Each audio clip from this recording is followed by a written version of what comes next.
ito yung exclusive lang sa mga Hudyo. Kaya kung mga Samaritano ay nakapag-igib sila doon.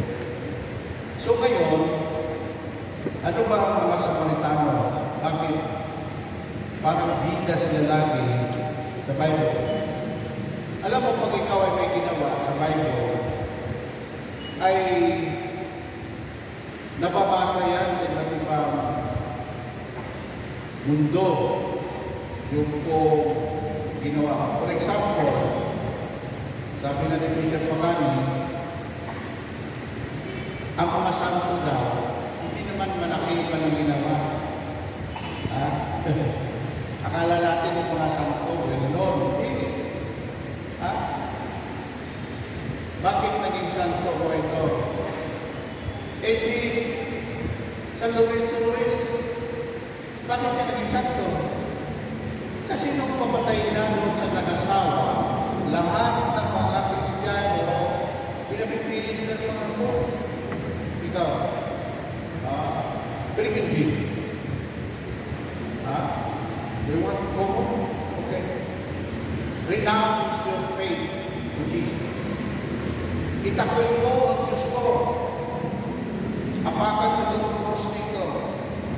Alam mo, sabi ni San Lorenzo Ruiz, ako ay nagsusubok ng hostya sa mundo. Kaya doon yung pinakasimba ng San Lorenzo. Sa minuto.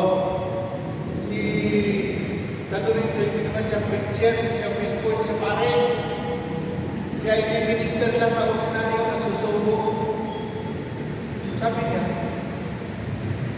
pag tinakwil ko si Jesus, ilang taon ba ako? Bakcheta, after 80 years, mamatay ako. Kaharap ko yung Panginoon. At sabi ko, tinakwil ko ako ha. Ano sinabi ni San Lorenzo Ruiz? Bakit siya naging santo? Yung salita, kung may buhay man ako ngayon, at 1,000 buhay, paulit-ulit ako mabuhay at mamatay, paulit-ulit ko pa rin ialay ang buhay ko sa aking Panginoon. Patayin na ninyo ako. O yan. Pinatay sa Lorenzo Ruiz. Pero, ang pag-uusapan siya ng mga nagtatalakay sa Biblia. Dahil nakasunod sa Bible. Malaki ba yung ginawa na ito? Ito pang isa, si Dorcas. Si Dorcas, ang kanyang ginagawa, siya po ay mananagi ng damit ni Jesus at ng mga alagad, pero ang pangalan niya nakasulat sa Biblia. Malaki ba yung ginawa ni Dorcas? Mananahig lang yan eh. Itong, alam mo sa Bible, tatlo po ang istorya tungkol sa Samaritan. Ano yun? Yung unang Samaritano. Mayroon po doon, pinaranuman ni San, mga Hudyo po siya, at binugbog hanggang sa naglumpasay na, mamatay na. Dumaan ang mga elita ng mga nagtatrabaho sa church, mga larang simbahan, tinignan lang, kawawa naman. Pero kawan lang ito yun. Nung dumaan ang Samaritano, dito sa Biblia sinabi na hindi mabuti ang pakikitungo ng mga Hudyo sa mga Samaritano. Bakit? Kasi ito pong Samaritano sa Samaria, taga-Samaria yun, Samaritano rin. Yung mga taga-Samaria na inanapan ng mga Hudyo, ang tawag naman sa kanila ay Samaritan. Half Jews at half Samaritan. Parang nangyari noon, hindi kinikilala ng mga Hapon ang anak ni nila sa Pilipinas, si Mang Gaijin. Sila Mang Gaijin, Pilipina, inanakan ng hapon, at ang tawag sa mga Nikijin. Ha? Ngayon, pag hindi ka kinikilala ng hapon, ibig sabihin, irangay yung pagpang, tumigil ka, lumayas ka. Pero, na-realize ng Japanese government ng Napoli na dati ang population nila ay more than 100 million. Ano na sila sa atin eh. Ang ating population nila. Nag-decrease na ngayon ang Hapon ngayon mga 65 million na lang sila. Bakit? Wala na nakanan. Ay itong mga Pilipina anakin. Ha? Alam mo ba ang Hapon kung nag-asawa ng pulisa? Ang kailangan ng mga pulisa, pera. Pero hindi sila yung bibigyan ka ng anak marami. Ay ang mga Pilipina doon dyan mayuki, nakapag-asawa ng Hapon. Minsan yung anak, sunod-sunod. Minsan ito. Ay, sabi ng mga Hapon, kailangan natin mo. Ngayon, lahat ng mga half-Japanese, inanakan ng Hapon ng mga na kasakwa na doon sa Mindanao, pinakaparami sa Mindanao eh. Nagigit tapos dito sa part ng Bisaya. Alam ba, kinuha na nila ngayon at ginawa na nila Japanese citizen.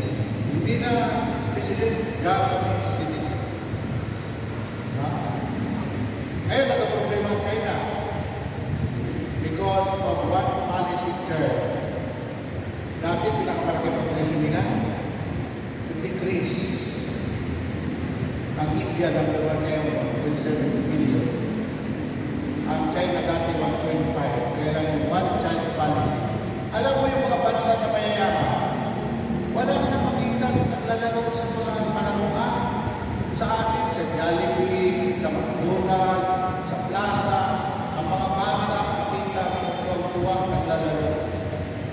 Doon, at tinutulak ang natiguang na iwing ng mga bata. Kasi, wala na mga bata. Amen? May gera pa. No? Ano sinabi ng mga kwan sa Europe? Nagbigay sila ng analysis. The secret weapon of the Philippines ang kanilang mga mamamayan. No? Ang pinakamaraming kabataan ngayon ay ang Pilipinas. Tayo po yung 13 million OFW, hindi po mga tiguang yun, mga bata karamihan. Tayo po ang nagmamanikobra ngayon sa mga ospital, sa technology, sa computer, IT, AI. Nagulat yung Europe eh. Yung London, France, akala nila huli tayo, o ngayon nagpadala sila. Nagpadala sila ng investigador kung ano ang yan sa Pilipinas. Sa Pilipinas ngayon, advance tayo. Bakit? Sa Europe, hindi pa sila marunong gumamit ng AI. Sa Pilipinas, AI lang. Ha? Amen? O bakit? Kasi advance tayo. Yung kanila pong technology, yung kanila pong ano, ay nakuha ng mga Pilipino. Ha? So nakita ninyo. Amen? O ngayon, ang sabi ng Europe, London, France, ang technology ng Pilipinas, pag hindi na inadapt, baka, pati sa kanila po, mga ano tawag sa technology sa AMAS,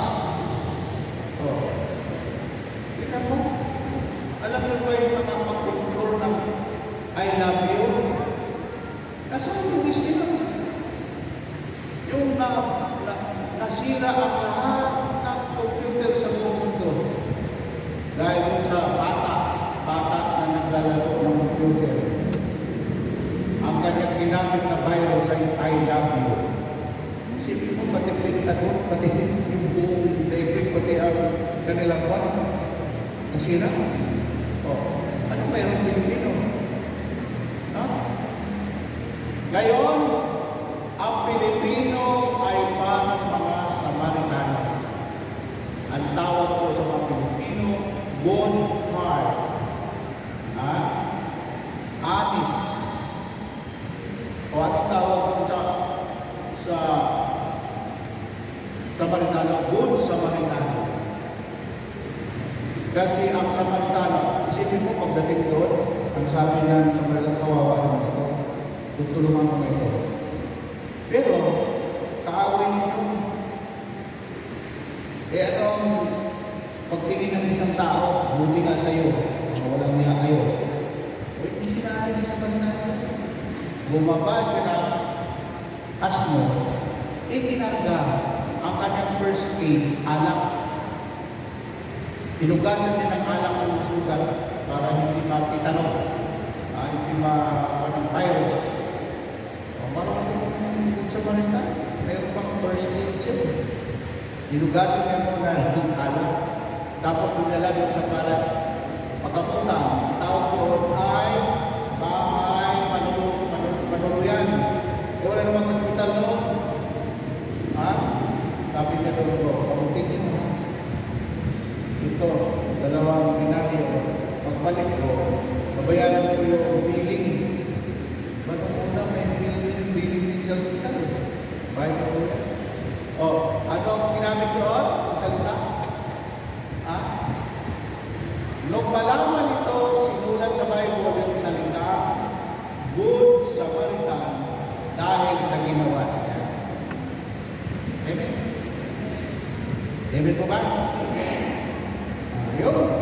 Basta may ginawa ka, ilalagay sa history kasi sayo niya. O isa pang babae, ha? Yung Samaritana.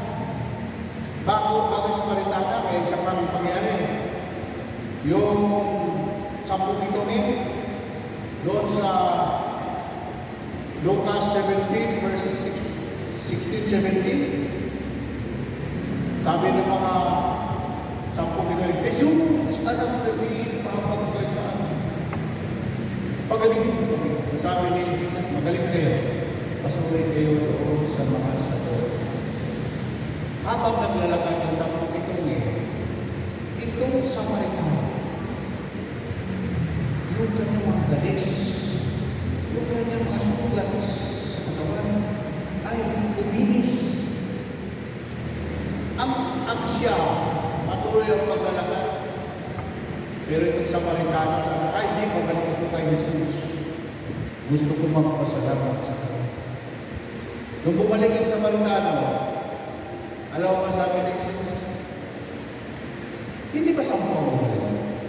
Akala natin yung ginawa ni Jesus ay hindi niya ano lang yun? Di ba saan po yung balik?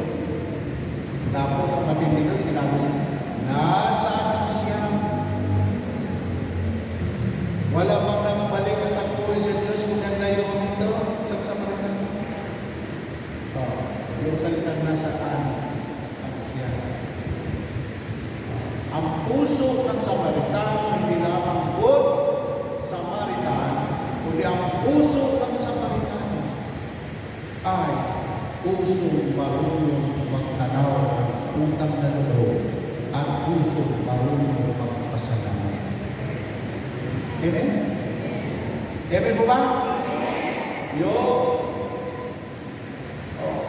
Pagkatapos, itong babae nito, Samaritana, higit doon. Anong sinabi ni Jesus? Pahingan tubig. Sabi naman ni, alam mo si Lord, hindi siya yung hindi siya, sabi naman, Samaritana, tinudyo kayo eh. Bakit kayo nakikita mo sa akin? Isa Samaritana ako. Kaya ang mga mga hindi nakikita mo sa mga Samaritana. Ano sinabi ni Lord? Ako, kung alam mo lang kung sino yung humingi sinutubig, nagkaroon ng interes ng Samaritana. Siyempre, ibang-iba ito kaysa iba. Kaya sinasabi ni Lord, ibang-iba ibang-iba kayo sa iba. Amen mo ba? Amen? Ayun. Ha? Ito sinabi ng Panginoon. Isama ko dito yung kasama ko.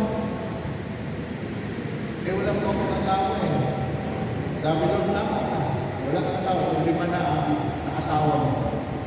Sabi ng iba doon sa sana o ang dami mga babae ng asawa ko, ang sakit UTI.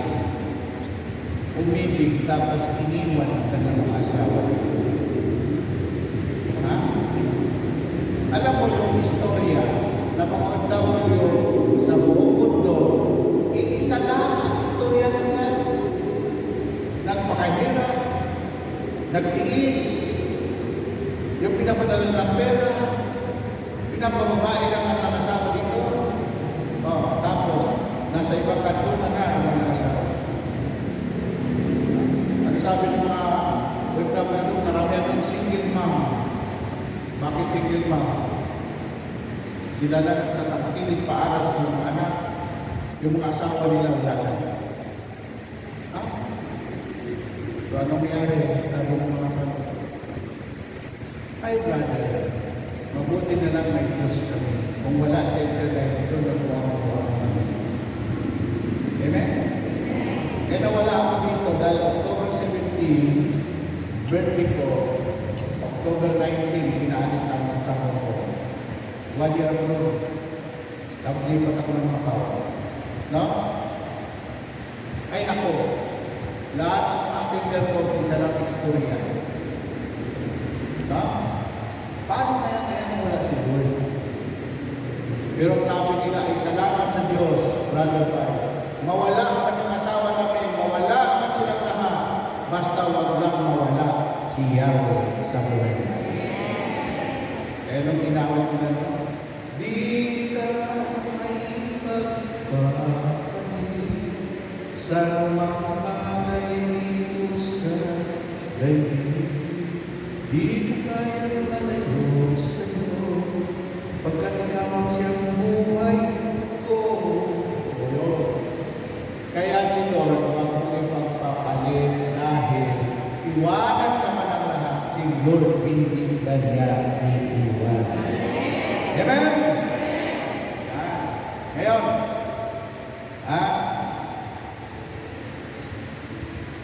ito po ang ating pagninilay. Kanina, ano yung lang yun? Dito kasi. Jesus encountered with the Samaritan. Pakikipagtagpo ni Jesus sa babaeng Samaritana. Mga kapatid, ang pangunahing makikita dito sa Ebanghelyo, ito ang pakikipagtagpo ni Jesus sa babaeng Samaritana sa kaloob nito. Sa pakikipag-ugnayan na ito, ipinahayag ni Jesus ang ilang mahalagang aral at katotohanan. Number 1, Jesus offer of living water. Diba sabi ni Lord, ano kayo? Uminom kayo. Ako ang tubig na nagbibigay buhay. Sabi ni Lord, ako ang ilaw ng sanlibutan. Ako ang asin ng sanlibutan. Tandaan niyo lagi ang salita ako. Kasi si Jesus sa New Testament, ang pangalan po niya ako. Jesus the great I am. Yung tatlo yan, ilaw, ang nagpaliwanag sa ilaw, si St. John the Baptist. Tungkol sa tubig, dito pinakita niya sa babae sa kapatid. Tungkol sa asin, kasi sabi ni Bishop, bakit siya parang kapilang na upos? Imbalance daw, kulang siya sa asin. Amen? Pag sobra naman asin, kaya rin. Kailangan tama lang. So, ang sabi dito, Jesus offer of the living water, ang alok ni Jesus ay buhay at tubig. Ipinakilala ni Jesus ang kanyang sarili bilang ang nagbibigay ng tubig ng buhay na nagbibigay ng walang hanggang buhay at hindi na muling mauluhan. Okay, ilang kayo sample dito. Pwede kang mabuhay sa isang buwan na walang pagkain. Pero hindi ka pwedeng mabuhay na pagkain na walang tubig. Alam mo ka ng tubig? Kung mag-aaral kami sa natural empathy, mag-aaral kami na ang katawan ng tao pala ay 70% tubig. Kaya napakahalaga yung tubig. Kaya nagkasakit yung tao sa halip ng tubig ang ilagay kung mga suda. Hindi na mo, mayroon lang pagkulala na mag-i-insulin na siya. Pagkatapos ng insulin, siya binagluto pag mga dialysis.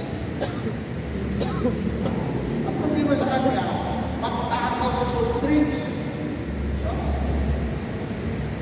Kung hindi matakaw sa soft drinks, ang takaw sa kape, pero puro 3-in-1. Okay yung kape pag-verbal. Mas okay na yung black coffee. Ang ginawa ko ay pangalan na si brother ito sa station lang. Sige, kapatid mo, enjoy ka. Ano nangyari doon sa ako? Diabetes. Alam mo pagka-diabetes mo ay top 3. Ang diabetes 1, hindi mo matitigyan. Kahit cancer, walang cancer na stage 2, stage 3, stage 4. Kailan mamamatay ka na? Go! Amen? Kasi, ako naman kasi kailangan ko nag-aaral sa Bible. Nag-aaral ako ng herbalist. Nag-aaral ako ng natural empathy. Dahil ng halaman na yun, alam ko kung ano ang pakinaman sa tawang tao. Kaya kung sa ko, malaki ang mo, brother ba kami hindi ka nagsusoft drinks? Sabi ko, sister, parang tubig yan, hindi ka nagsusoft drinks. Ngayon, ano yung pinakain kung bakit nakikang kumakain ng sibuyas at bawang? Gawin yung ginagawa ko. Alam mo ba ang natural antibiotic? Bawang. Ang sibuyas, ang dami ng pagkain sa katawan ng tao. Ninoneutralize niya ang sugar mo at dugo. Yung sobrang sugar mo, iiibig mo, ang ititira lang sa katawan mo yung needs ng katawan mo na sugar.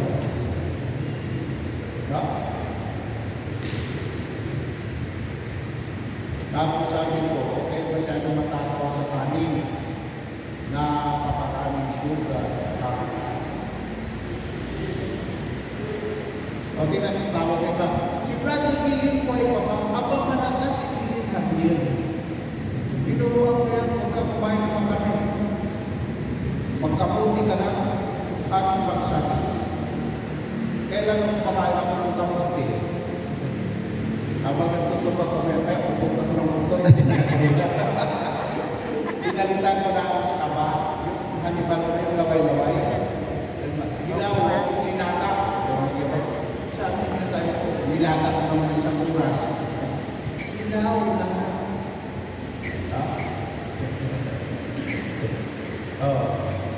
Kaya yung iba, ang mga senior na yun, kung bugal ng mga senior, punta kayo doon. Ang pinag-usapan nila, isa lang, ano ang maintenance mo?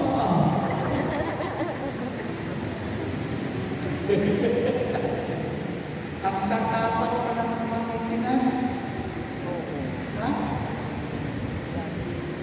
nyo ako ang maintenance ko. Sibuyas lang at bawang at honey. Alam mo ang honey, huwag kayong bibili dyan sa paligid. Pag bumula at matamis, mas mahal yung asukal niya kaysa honey. Kaya bibis nila po yun. Di ba? Oo. Kaya ako, ang negosyo ko, honeybee. Ha? Yung papakuha sa Bicol region. Galing talaga sa farm. Ang tunay na honey, sobrang amis. Pag nilagay mo sa rektek, isang taon hindi tumitigas. Okay? Ngayon, ito na ang pangalawa. Ito. Breaking down social boundaries. Ang ginawa ni Jesus, sinira niya yung boundary ng Samaritano at mga Hudyo. Minsan gano'n tayo. May mga hindi tayo nakikisama kasi mga ihip kasi. Di ba? Tagalog kayo kami Bisaya. Kalimitan eh. Naging pag ito, away ng mga andami doon. Yung lahat ng Bisaya, galit sa mga Ilocano. Yung mga Ilocano, galit sa mga Bisaya. Duterte at Marcos, sa gitna ako. Sabi ko, pag nag-away ko lang, kasi bubulubulod sa mga. Sabi ko, ikaw, Bisaya, kasama ko na ba si Dibo? Hindi pa po. Sira ka pala eh. Ikaw naman, Ilocano. Nadaupanan mo na ba si DBM? Hindi pa po. Bakit nag-away yun? Simula ngayon, lahat ng workers na nag-aaway dahil sa politika, patunggalin ko. Dapat alisin yung mga boundaries niya. Si Jesus, yung boundaries ng Samaritano at ng mga Hudyo, inalis niya. Amen? At sabi ni Lord, ang kaligtasan hindi lang para sa mga Hudyo, kundi para sa lahat ng naniniwala at nananalig sa ating Panginoon sa Kristo. Amen? And number 3, disclosure of sin and grace. Ano po kakaiba ng grasya at kasalanan? Sabi ni Lord, hindi kayo maniligtas dahil sa inyong mga gawa. Isa lang makapagligtas sa inyo, yung biyaya ng Diyos. Kaya walang pwedeng pagmamalaki sa Diyos. Amen po ba? By His grace. Amen. Akala ba niyo yung mga taong self-righteous? Hinusgan nila yung kapwa nila, ikaw, makasalanan ka, sa impyerno ka. Lord, ano gawin niya? Ano sinabi Lord ng Panginoon sa kanyang mga alagad? Pag binasa mo yung Ephesians chapter 2, 8, 9, alagay doon, hindi sa pamamagitan ng inyong mga gawa kayong maniligtas, kundi sa pamamagitan ng grasya at biyaya ng Diyos. Amen mo ba? Ano sabi doon sa templo? Yung Hudyo, sabi ng Panginoon, ako po'y nag-aalala. Sabi ng Panginoon, ako po'y nag-iingabuo. Hindi ko ako katulad ng isang publikano kaya na magnanakaw. Sabi ng yan ang hindi mabuti. Naghatol kasi ito. O itong publikano natago sa posti ng templo doon. Sinsya ka na. Ako'y makasalanan. Sinsya ka na ako'y mahina. Inamin na lang ang kanya-kanya. Alam niyo ba nung umulis ng dalawa? Ang pinalagpan ng Diyos, yung publikano, hindi yung pariseo. Kilala ka ng Diyos, alam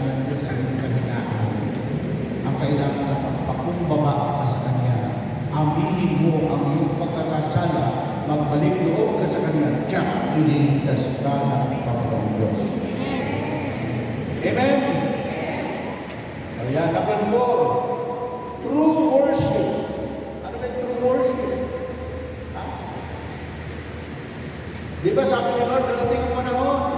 At ito na nga ang panahon na mga tunay na sumasamba sa Ama ay sasamba sa Kanya sa Espiritu at katotohanan, sapagkat ang hinahanap ng Ama na sumasamba sa Kanya ay sambay na siya sa Espiritu at katotohanan. Sila samba kita, O Diyos, wala katulad. Pinupuri kita, O Diyos, yan ang panalangin ko. Makita ka, nilalang sa buhay ko. Amen? Alam mo, ang tao, kaya pag mabuti ka, mabuting Diyos na sa iyo. Tapos, sabihin mo, religyoso ka, pangit ang ugali mo. Sino maniniwala sa iyo? God is good all the time. Ang tunay na sumasamba sa Panginoon, sila yung mga tao mahawain, matulugin. Sila yung mga tao sinabi ni Lord, ang ginawa ko sa iyong kapwa, hindi mo ginawa sa akin. Ginawa ko sa akin, ginawa ko sa iyong kapwa. Ang tunay na pagsamba sa Diyos, hindi lang yung nagbabait ka ng talaga. Ha? Amen? Amen po ba? Kahapon ako sa akong video, kaaman ko. Ha? Ang katabi ko, kinuha matanda na may dala-dala. Suko. Iwala nga siyang pamasahe.